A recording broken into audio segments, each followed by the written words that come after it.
Assalamualaikum warahmatullahi wabarakatuh. Ketemu lagi dengan saya, Titi Idawati, calon guru penggerak Angkatan 5 Kabupaten Demak. Dalam modul 3.1, koneksi antar materi, pengambilan keputusan sebagai pemimpin pembelajaran. Terima kasih saya ucapkan kepada Bapak Didi Basuki selaku fasilitator dan kepada Ibu Mustakimah selaku pengajar praktek saya. Bagaimana filosofi Ki Hajar Dewantara dengan pratap Triloka memiliki kaitan dengan penerapan pengambilan keputusan sebagai seorang pemimpin? Pratap Triloka yaitu Engarso Sungtulodo yang berarti bahwa seorang pemimpin pembelajaran harus dapat memberikan contoh yang baik untuk muridnya. Ini berarti pemimpin pembelajaran harus dapat mengambil sebuah keputusan yang bijak untuk dapat dijadikan teladan. Di saat murid mengalami sebuah masalah dilema etika, diharapkan keputusan yang diambil merupakan sebuah keputusan yang bijaksana dengan menerapkan 9 langkah pengambilan keputusan sehingga dapat dijadikan teladan bagi murid dan guru yang lain. Lalu, bagaimana nilai-nilai yang tertanam dalam diri kita berpengaruh kepada prinsip-prinsip yang kita ambil dalam pengambilan suatu keputusan? Nilai-nilai positif yang ada pada diri seorang guru antara lain yaitu mandiri, reflektif, kolaboratif, inovatif, serta berpihak pada murid. Nilai-nilai positif tersebut akan berpengaruh saat kita dihadapkan dalam pengambilan sebuah keputusan. Bagaimana kita dapat menentukan 4 paradigma dilema etika, 3 prinsip pengambilan keputusan, dan juga 9 tahap pengujian dan pengambilan keputusan. Di saat kita dihadapkan dengan sebuah dilema etika, seorang guru juga harus mempunyai rasa empati kepada muridnya. Dengan berpedoman pada nilai-nilai positif tersebut, maka akan mempermudah kita dalam pengambilan keputusan dan meminimalis resiko serta kita bisa mengambil keputusan yang berpihak pada murid. Lalu, bagaimana pengambilan keputusan berkaitan dengan kegiatan coaching yang diberikan pendamping atau fasilitator dalam perjalanan proses pembelajaran kita, terutama dalam pengujian pengambilan keputusan yang telah kita ambil? Apakah pengambilan keputusan tersebut telah efektif? Masihkah ada pertanyaan-pertanyaan dalam diri kita atas pengambilan keputusan tersebut? Dan hal-hal ini tentunya bisa dibantu oleh sesi coaching yang telah dibahas pada sebelumnya. Coaching merupakan sebuah keterampilan yang sangat erat kaitannya dengan pengambilan keputusan. Menerapkan coaching dengan kompetensi kehadiran penuh, mendengarkan aktif, dan mengajukan pertanyaan berbobot, serta mendengarkan menggunakan rasa, dan melakukan percakapan sesuai alur tirta yang meliputi tentukan tujuan, identifikasi, tentukan rencana, dan tanggung jawab. Merupakan langkah yang paling ideal saat kita melakukan coaching. Tahapan-tahapan dalam tirta dalam mengidentifikasi masalah dari coach, praktek yang saya lakukan dengan teman CGP maupun teman sejawat yang difasilitasi oleh fasilitator menguatkan saya untuk lebih terampil dalam coaching. Dalam coaching, saya memberikan pertanyaan-pertanyaan yang dapat menggali dan menemukan potensi yang terpendam dalam diri coach untuk dapat menyelesaikan permasalahan-permasalahan yang dihadapinya dengan kekuatan sendiri serta mampu mengambil keputusan yang tepat. Teknik tirta, jika dikombinasikan dengan 9 langkah konsep pengambilan dan pengujian keputusan, akan menjadi sangat ideal dalam pengambilan keputusan. Pembimbingan yang telah dilakukan oleh pendamping praktek dan fasilitator telah membantu saya untuk lebih memahami coaching serta membimbing saya berlatih coaching dengan menerapkan model tirta. Semakin sering kita melakukan coaching, maka kita akan lebih terampil dalam mengambil sebuah keputusan. Baik, sekarang bagaimana kemampuan guru dalam mengelola dan menyadari aspek sosial emosional akan berpengaruh terhadap pengambilan suatu keputusan, khususnya masalah dilema etika? Sebagai seorang pendidik, kita harus dapat memahami kompetensi sosial dan emosional yang baik yang dimiliki oleh seorang guru. mengimplementasikan kompetensi kesadaran diri, manajemen diri, kesadaran sosial, keterampilan berelasi, dan pengambilan keputusan yang bertanggung jawab dengan kesadaran penuh menjadi dasar bagi saya dalam membuat rancangan yang akan membawa kebaikan. Pertimbangan-pertimbangan berdasarkan nilai moral dan etika, memikirkan konsekuensi di mana saya akan memiliki rasa bertanggung jawab atas setiap keputusan. Dalam pengambilan keputusan harus selalu menerapkan mindfulness atau kesadaran penuh sehingga guru selalu berpikir positif saat proses pengambilan keputusan yang berdasarkan nilai-nilai positif. Baik, selanjutnya bagaimana pembahasan studi kasus yang fokus pada masalah moral atau etika kembali kepada nilai-nilai yang dianut oleh seorang pendidik? Seorang pendidik saat dihadapkan dengan masalah dilematika atau bujukan moral di lingkungan sekolah harus tetap fokus pada nilai-nilai yang dianutnya. Pendidik harus berpihak pada murid dan selalu mengutamakan kepentingan murid dan mampu membuat solusi tepat dari setiap permasalahan yang terjadi. Kesadaran penuh sangat diperlukan pendidik dalam menganalisis setiap kasus atau permasalahan yang terjadi. Apakah termasuk dilema etika atau bujukan moral? Jika kasus tersebut merupakan bujukan moral, sebagai pendidik harus tetap berpegang teguh pada nilai-nilai kebenaran yang dianutnya. Dan jika kasusnya termasuk dilema etika, kita harus menggunakan paradigma berpikir berbasis nilai-nilai kebajikan universal, serta menerapkan 9 langkah pengambilan keputusan, serta prinsip pengambilan keputusan yang tepat. Selanjutnya, bagaimana pengambilan keputusan yang tepat? Tentunya berdampak pada terciptanya lingkungan yang positif, kondusif, aman, dan nyaman. Pengambilan keputusan yang tepat merupakan hal yang sangat penting. Pada pengambilan keputusan yang tepat akan menuju suatu perubahan yang ke arah yang lebih baik. Dalam melakukan pengambilan keputusan, hendaknya selalu berpedoman pada 4 paradigma, 3 prinsip, dan 9 langkah dalam proses pengujian dan pengambilan keputusan. Jika dalam pengambilan keputusan dilakukan melalui proses analisis kasus yang cermat dan juga menerapkan 9 langkah pengujian dan pengambilan keputusan, maka keputusan tersebut sedikit banyak akan mampu mengakomodir kepentingan dari pihak-pihak yang terlibat.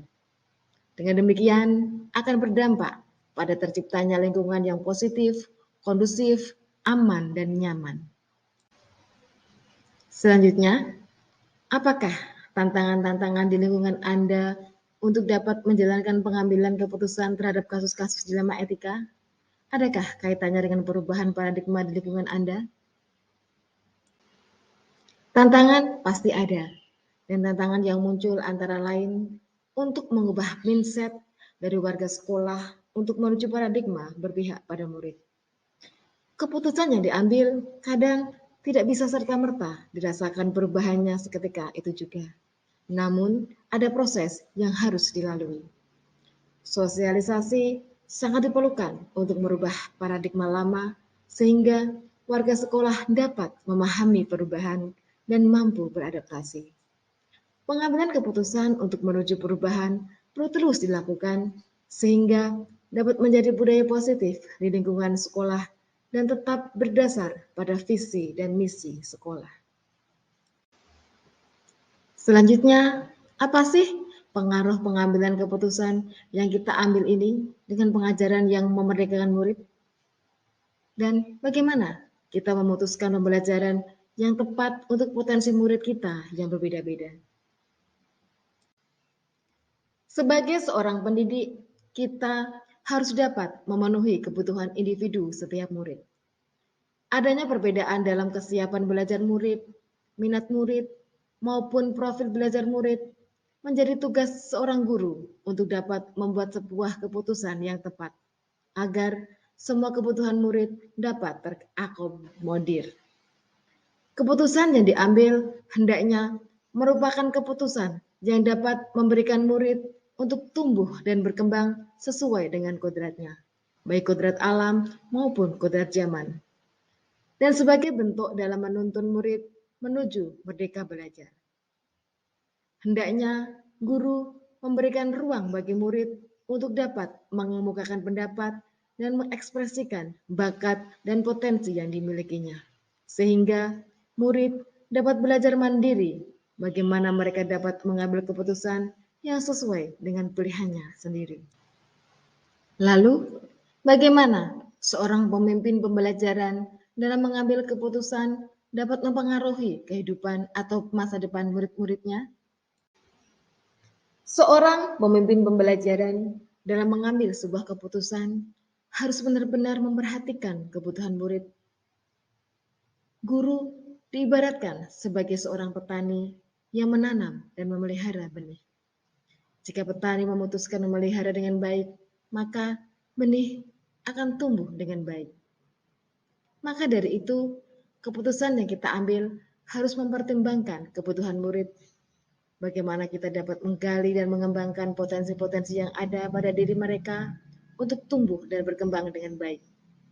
Memberikan pembelajaran yang sesuai dengan kebutuhan belajarnya yang diawali dengan pemetaan kebutuhan mereka.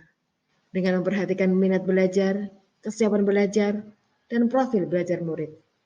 Dengan demikian, keputusan yang kita ambil akan mempengaruhi masa depan murid kita kelak. Lalu, apakah kesimpulan akhir yang dapat Anda tarik dari pembelajaran modul materi ini dan keterkaitannya dengan modul-modul sebelumnya? Kesimpulannya adalah, menurut Ki Hajar Dewantara, bahwa pendidikan bertujuan menuntun segala proses dan kodrat anak untuk mencapai sebuah keselamatan dalam kebahagiaan yang setinggi-tingginya, baik untuk dirinya sendiri, sekolah, maupun masyarakat. Sebagai seorang guru, kita hendaknya mampu mengambil keputusan dengan bijaksana untuk memenuhi kebutuhan murid yang beragam. Dalam melaksanakan proses pembelajaran, guru harus mampu melihat dan memahami kebutuhan belajar muridnya, serta mampu mengelola kompetensi sosial dan emosional yang dimiliki dengan menerapkan 4 paradigma, 3 prinsip, dan 9 langkah dalam pengujian dan pengambilan keputusan. Nilai-nilai positif dan kesadaran penuh dari seorang guru harus diterapkan dalam dirinya agar memiliki rasa empati saat dihadapkan pada dilema etika dan dapat mengambil keputusan dengan bijak dan meminimalis resiko. Keterampilan dalam melaksanakan teknik coaching juga dapat menuntun murid dalam menyelesaikan masalah yang dihadapinya dengan memanfaatkan potensi yang ada pada dirinya. Dengan coaching, guru dapat menggali potensi-potensi dalam diri murid yang dapat digunakan sebagai dasar dalam membuat keputusan dalam menentukan strategi dalam pembelajaran, yaitu dengan melihat minat belajar, kesiapan belajar, profil belajar murid menuju merdeka belajar. Dengan demikian, guru dapat mengambil keputusan secara tepat sesuai dengan kebutuhan belajar muridnya. Hal tersebut akan bermanfaat dalam belajar mereka dan berpengaruh pada masa depan mereka. Selanjutnya, sejauh mana pemahaman Anda tentang konsep-konsep yang telah Anda pelajari di modul ini, yaitu dilema etika dan bujukan moral, 4 paradigma pengambilan keputusan, 3 prinsip pengambilan keputusan, dan 9 langkah pengambilan dan pengujian keputusan. Adakah hal-hal yang menurut Anda di luar dugaan? Alhamdulillah, saya sudah mencoba mempraktekannya. Selain itu, saya juga belajar dari hasil wawancara terhadap Kepala Sekolah SDN Rojosari II dan Kepala Sekolah SDN Kulon. Mereka sungguh luar biasa dan walaupun hasilnya tidak sama persis dengan di modul ini, tapi sedikit banyak langkahnya hampir sama, di mana ada 4 paradigma pengambilan keputusan yang meliputi individu lawan kelompok, rasa keadilan lawan kasihan, kebenaran lawan kesetiaan, jangka pendek lawan jangka panjang, dan ada 3 prinsip keputusan yang terdiri dari berpikir berbasis peraturan, berpikir berbasis hasil, berpikir rasa peduli, serta Ada 9 langkah pengambilan keputusan yang meliputi mengenali nilai-nilai yang bertentangan, penentukan siapa yang terlibat, kumpulkan fakta-fakta yang terlibat, pengujian benar atau salah yang meliputi uji legal, uji regulasi, uji intuisi, uji publikasi, dan uji panutan. Selanjutnya, pengujian paradigma benar lawan benar, melakukan prinsip resolusi, investigasi opsi trilema, buat keputusan, kemudian lihat lagi keputusan, dan refleksikan. Sebelum mempelajari modul ini, pernahkah Anda menerapkan pengambilan keputusan sebagai pemimpin dalam situasi moral dilema? Bila pernah, apa bedanya dengan apa yang Anda pelajari di modul ini? Sebelum mempelajari modul ini, saya pernah menerapkan pengambilan keputusan sebagai pemimpin dalam situasi moral dilema. Dulu, saya hanya mengambil keputusan berdasarkan apa yang menurut saya baik. Saya kurang memperhatikan apa dampaknya bagi yang lain. Dan apa dampak panjangnya bagi saya dan bagi lingkungan sekitar saya. Setelah mempelajari modul ini, mindset saya berubah dan tindakan saya juga berubah jadi lebih baik. Lalu, bagaimana dampak mempelajari konsep ini buat Anda? Perubahan apa yang terjadi pada cara Anda dalam mengambil keputusan, baik itu sebelum dan sesudah mengikuti pembelajaran modul ini? Dampak mempelajari konsep ini buat saya adalah adanya perubahan pada cara saya mengambil keputusan. Sebelumnya, saya tidak berpikir panjang dan hanya mementingkan diri sendiri. Sesudah mengikuti pembelajaran modul ini, saya menerapkan 4 paradigma dilema etika, 3 prinsip pengambilan keputusan, dan 9 langkah konsep pengambilan dan pengujian keputusan. Dengan menerapkan hal di atas secara urut, maka hasil keputusan yang saya ambil pasti akan membawa kebaikan untuk bersama. Kemudian, seberapa penting mempelajari topik modul ini bagi Anda sebagai seorang individu dan Anda sebagai seorang pemimpin? Sangat penting sekali bagi saya untuk mempelajari topik modul ini. Bagi saya sebagai seorang individu, karena dalam kehidupan sehari-hari, kita selalu dihadapkan pada berbagai masalah. Jika kita tidak bijak dan tidak tepat dalam mengambil keputusan, maka akan berdampak buruk bagi orang lain. Apalagi jika kita sebagai pemimpin, kita harus memberikan teladan yang baik bagi lingkungan kita. Karena keputusan kita berdampak besar bagi lingkungan kita, baik itu sekarang atau pada masa yang akan datang. Sekian pembelajaran hari ini, Guru Bergerak Indonesia, Guru Bergerak maju. Indonesia. Terima kasih. Maju. Wassalamualaikum warahmatullahi wabarakatuh.